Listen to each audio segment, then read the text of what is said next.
I'm going to paraphrase and probably even misquote Teddy Roosevelt, but I think he said something to the effect, if I could kick the person in the rear end who is responsible for most of my mistakes, I wouldn't be able to sit down for a week. And I'm paraphrasing poorly, but in essence, he was saying, oftentimes we are to blame for a lot of the things that we are frustrated with. If we're willing to be self-reflective, look in the mirror, we can often find that we create our own problems. And I think patience is one of those things. I just believe that people are not going out of their way to make me impatient. I don't think they're maliciously doing it.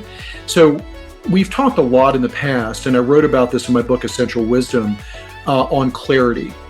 Clarity is one of those words that's very powerful, and conceptually, it can activate a lot of other things. Well, clarity is one of those things that can really help with patience. You were talking about workplace initiatives and things at work.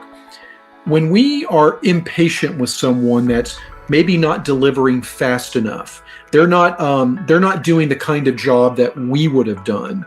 There's a whole host of things. I was talking to a coaching client this week, and it was interesting to hear her talk about her impatience and frustration with one of her team members.